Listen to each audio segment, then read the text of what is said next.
सिवान के लखनौरा पंचायत के मुखिया शहाबुन्निसा के प्रतिनिधि मोहम्मद फिरोज आलम ने पंचायत में विकास कार्यों की झड़ी लगा दी है। लखनौरा के विकास मॉडल का चर्चा चारों ओर है। मुखिया प्रतिनिधि जन अधिकार पार्टी के अध्यक्ष पप्पू यादव की नीतियों से प्रभावित होकर जाप पार्टी ज्वाइन कर लिए हैं और पप्पू यादव के कदम से कदम मिलाकर पार्टी को मजबूती प्रदान करने के साथ गोरियाकोठी विधानसभा से चुनाव लड़कर पिछड़े हुए गोरियाकोठी को एक विकसित विधानसभा क्षेत्र बनाना चाहते हैं। यहाँ की जनता भी फिरोज आलम के साथ है और इन्हें विधायक बनाना चाहती है। देखिए जाप नेता मोहम्मद फिरोज आलम का एक्सक्लूसिव इंटरव्यू। फिरोज साहब, आपकी अम्मी इस पंचायत की मुखिया हैं। देखा जाए तो 5 साल यहाँ की जनता ने आपकी अम्मी को मुखिया बनाया। विशेष रूप से जो आपको यहाँ का पद मिला, विकास का काम खास तौर पे आपने क्या क्या किया यहाँ 5 सालों में? देखिए, सबसे पहले तो मैं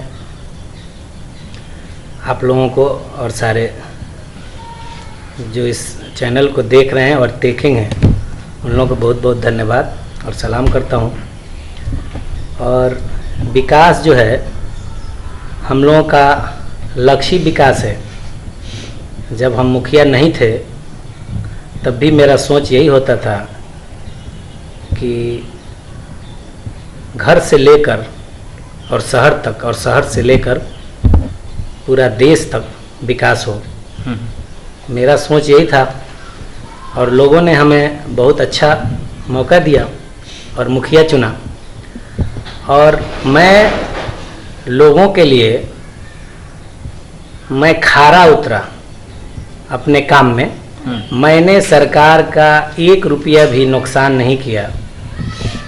बहुत सीमित मुखिया का फंड होता है और जो भी हमारे पंचायत में पैसा आया उसको बड़ी हिसाब से और बहुत अच्छा जगह उस रुपये को मैंने कहीं 1 रुपया भी कहीं नाजायज जगह नहीं लगाया और कमाने के नियत से नहीं लगाया। मैंने उस पैसे को बचा बचा कर पंचायत में हर जगह मार्केट में और पंचायत में पीसीसी सोलिंग जितना काम हो सकता है मैंने किया। जो लोग लॉकडाउन के दौरान हजारों लोग जो बेरोजगार हुए, आपके पंचायत में भी बाहर से बहुत सारे लोग हैं जो क्वारंटाइन हुए थे, तो जिनके पास रोजगार की समस्या है उनको मनरेगा या फिर और सरकारी योजना से भी जोड़कर आपने रोजगार देने का कुछ काम किया? जी बिल्कुल, लेकिन मनरेगा जो है सरकार का फेल मान परमानेंट फेल मान लीजिए, वो फेल मान लीजिए। एक नाम का मनरेगा है। हम अगर हमारा मानना ये है कि ये फेल है। ठीक है, अभी बरसात है तो हम मनरेगा से क्या लोगों को काम दे सकते हैं। फिर भी कुछ लोग जो कुछ काम हुआ उसमें कुछ मजदूरों को हमने काम दिया। विशेष रूप से देखा जाए तो आपके पंचायत में बहुत सारे गरीब तबके के लोग हैं, तो जिनकी झुग्गी झोपड़ी है, ऐसे लोगों को इंदिरा आवास के माध्यम से भी घर बनाने का काम हुआ है? जी बहुत अच्छा। इंदिरा आवास का जो खास तौर से हमारे पंचायत में जितना आवास दिया गया है वो सारे लोग झोपड़ी झुग्गी वाले थे और उन्हीं लोगों को दिया गया है और वो लोग घर बना के बहुत खुशी से हैं। आपके यहाँ नाले और सड़क की विशेष रूप से समस्या है, तो इसको 5 सालों के दौरान आपने किस तरह का सड़कों का जाल बिछाया या फिर नालों की समस्या को किस तरह जहाँ जरूरत लगा कि यहाँ नाला बनाना है वहाँ हमने नाला बना दिया है और बहुत अच्छा वहाँ के लोग खुश हैं। और जहाँ जरूरत लगा कि सड़क निर्माण करना है और हमारे पास जो कैपेसिटी है इस मुखिया का उस हिसाब से हमने काम कर दिया है।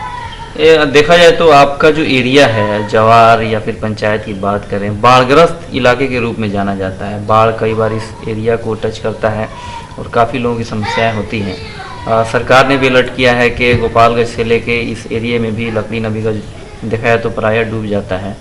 तो इस तरह के निचले इलाके जहाँ भी हैं या फिर आपके पंचायत को जो टच कर रहा है इलाका, अगर बाढ़ की समस्या आती है तो उससे निपटने का भी कुछ प्लान तैयार हुआ है? बिल्कुल, सरकार जो है पहले से ही अपना प्लानिंग कर लिया है और उसके लिए पॉइंट भी बन गया है कि कहाँ कौन सा पॉइंट होगा। और हमारे सीओ साहब, बीडीओ साहब, ये लोग मिलकर एक प्लानिंग कर लिया है कि प्रखंड में कहाँ कहाँ पॉइंट होगा, कहाँ से बचाव किया जाएगा। जैसे कि हर बार होता है वैसे इस बार भी अगर खुदा न करे बाढ़ आए तो लोग तत्पर हैं। और हम तो ये कहते हैं कि हर साल हमारे यहाँ बाढ़ नहीं भी आता है तो हम लोग दूसरे जगह जाकर जो लोग ग्रसित होते हैं, जो लोग बाढ़ से परेशान हैं, हम हमेशा से हर साल अपना खाना, पानी, बिस्किट वहाँ पे ले जाके बांटते हैं। हाँ, देखा है तो जन अधिकार पार्टी के नेता भी हैं, वरीय नेता हैं और एक सक्रिय कार्यकर्ता के रूप में पप्पू यादव के पार्टी से जुड़े हुए हैं और लोगों की समस्याओं को दूर करते आ रहे हैं। ऐसी भी चर्चा है कि कुछ लोग चाह रहे हैं कि आप यहाँ के गुरियाकोटी विधानसभा से चुनाव लड़ें। इसको लेके फिलहाल क्या तैयारी है आपकी? देखिए, बहुत सारी छोटी छोटी पार्टी जो है हमको ऑफर की थी कि आप आइए गुरियाकोटी से चुनाव लड़िए, लेकिन हमारा ऐसा कोई मंशा नहीं था। लेकिन हमने पप्पू यादव के मैनिफेस्टो देखकर, उनका शौक और जज्बा देखकर हम प्रभावित हुए और हम इतना प्रभावित हुए, बहुत दिन से प्रभावित हैं, लेकिन लास्ट में हमारा दिल नहीं माना और हमने पार्टी को ज्वाइन कर लिया।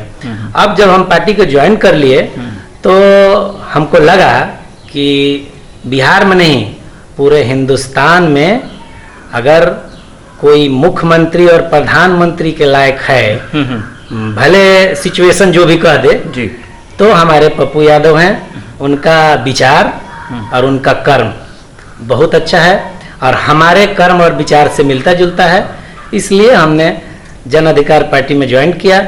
और मेरा कहीं ऐसा जबरदस्ती नहीं है कि हमको टिकट देंगे हम लड़ेंगे, नहीं। अगर टिकट यहाँ से मिल जाता है तो उसके लिए क्या तैयारियां हैं आपकी और क्या कुछ इस पंचायत से लेके पूरे गुरियाकोटी विधानसभा के लिए क्या कुछ करना चाहते हैं, क्या होना चाहिए? देखिए, पार्टी अगर हमको इस काबिल समझेगी जी, हम एकदम ये पे नहीं है कि हमको टिकट मिलना ही है, हम लड़ेंगे ही।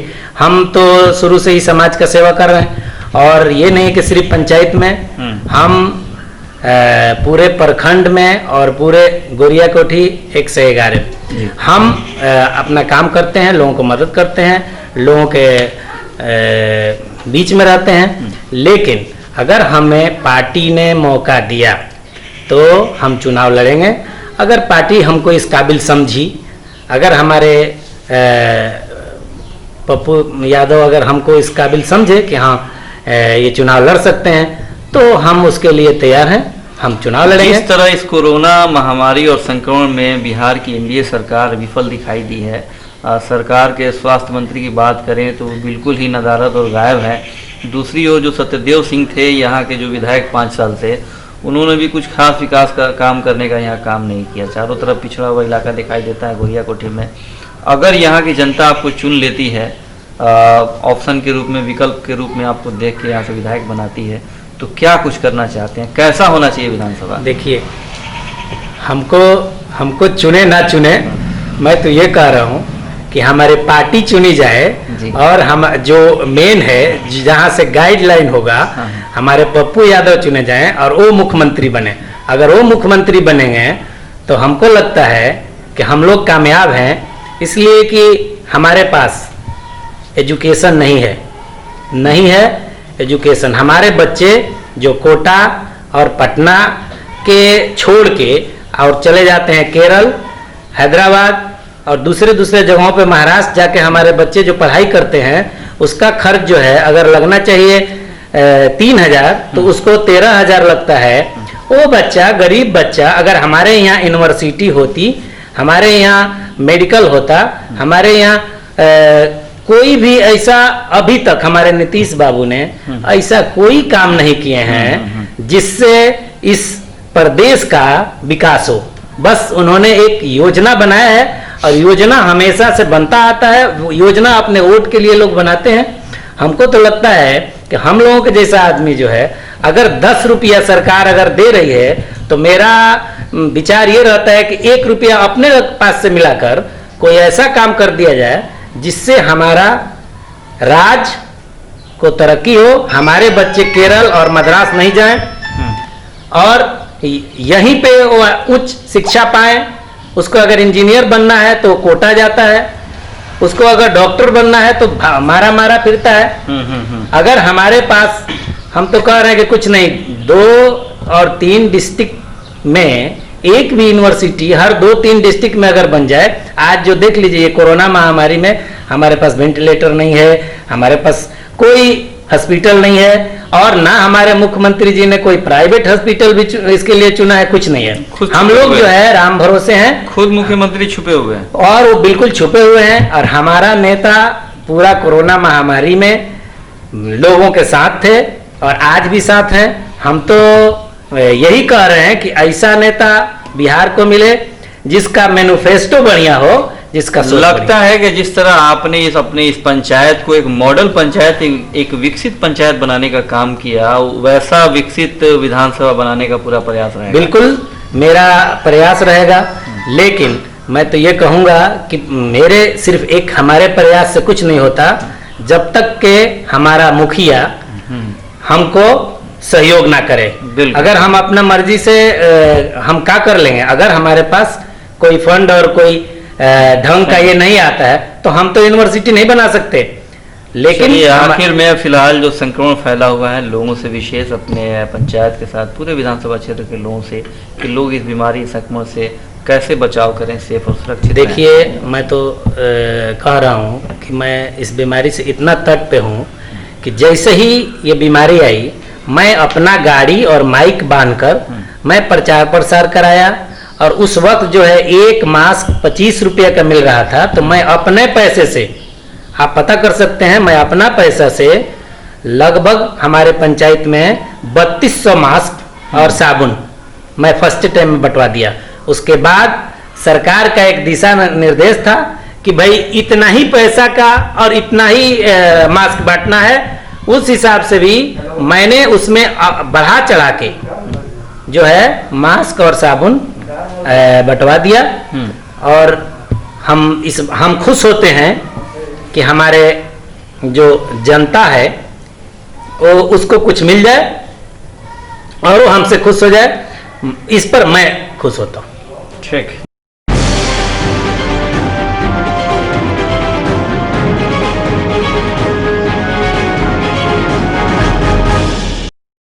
घंटी बजाओ, हर खबर की अपडेट पाओ।